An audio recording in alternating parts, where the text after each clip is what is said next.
तो वेल एक चीज तो मानने वाली है कि सितंबर के मंथ के अंदर शाहरुख खान के साथ काफी कुछ हो चुका है। पहले उनके बेटे की सीरीज आती है, सीरीज सुपरहिट बन जाती है, उसके बाद एक केस होता है, उसके बाद एक और केस होता है, उसको शाहरुख खान को नेशनल अवार्ड मिलता है।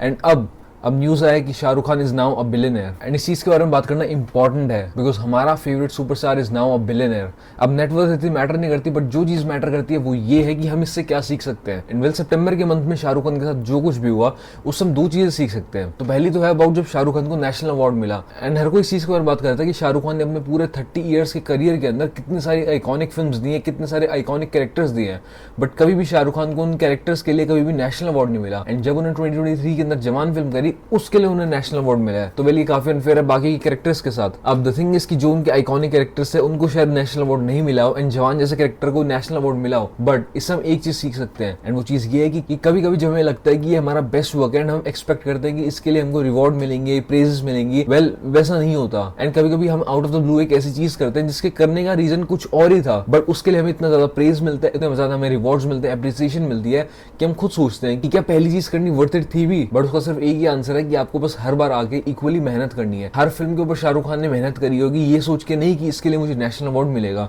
बट ये सोच के कि हाँ मुझे बेस्ट देना है इस फिल्म के अंदर। एंड हर चीज इतने अनएक्सपेक्टेड तरीके से वर्क करती है कि जो चीज आप एक्सपेक्ट कर रहे होंगे वो शायद नहीं होगी, एंड जिस चीज के लिए आप एक्सपेक्ट कर भी नहीं रहे होंगे वो चीज आपके साथ हो जाएगी, जैसा कि हमने शाहरुख खान के केस में क्लियरली देखा। एंड अब अगर बात करें बिलियनर टैग के बारे में, तो हुरुज लिस्ट पब्लिश हुई है जिसके अंदर Shahrukh Khan has officially entered the billionaire club. And अब शाहरुख खान उन कुछ चुनिंदा लोगों के अंदर हैं जो बिलियनर हैं। शाहरुख खान के अलावा इस लिस्ट के अंदर और भी जितने बॉलीवुड सेलिब्रिटीज हैं वो हैं Abhishek Bachchan, Karan Johar, Hrithik Roshan, Juhi Chawla, but Shahrukh Khan is the only Indian actor who has crossed billionaires mark. And अब वो जिस कैटेगरी के अंदर है उसके अंदर Arnold Schwarzenegger, Beyonce, Taylor Swift, ये सारे लोग हैं। एंड अब अगर बात करें कि शाहरुख खान की नेटवर्थ जो कैलकुलेट करी गई है वो किस किस एस्पेक्ट्स को यूज करके करी गई है, तो वेल उसके अंदर आईपीएल की टीम के नेटवर्थ को इंक्लूड करा गया है, उनके रेड चिलीज एंटरटेनमेंट की नेटवर्थ को इंक्लूड करा गया है। एंड उसके अलावा शाहरुख खान फिल्म्स करते हैं, एडवर्टाइजमेंट्स करते हैं, उनकी रियल एस्टेट के अंदर जो जो इन्वेस्टमेंट्स है उन सबको एक्यूमुलेट करके उनकी नेटवर्थ निकाली गई है which is around 1.4 billion. And इस चीज से हम अगर कुछ सीख सकते हैं तो ये है कि ये कुछ भी ओवरनाइट नहीं था। शाहरुख खान पिछले 30 ईयर्स से वर्क कर रहे हैं इंडस्ट्री के अंदर,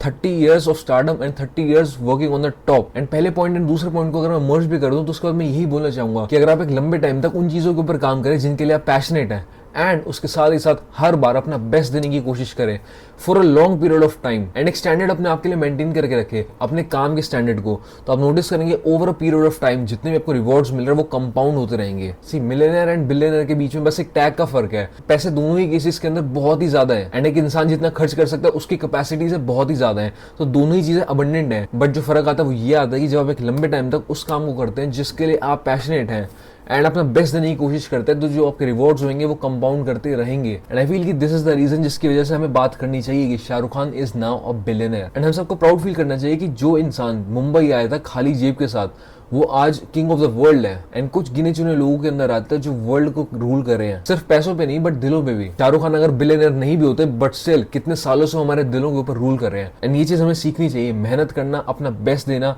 एंड उसके साथ ही साथ अबंडेंस रखना एंड एक गिविंग नेचर रखना लोगों के लिए। एंड आई फील ये थे मेरे कुछ ओपिनियंस शाहरुख खान के बारे में जो भी उनके साथ हुआ है लास्ट मंथ।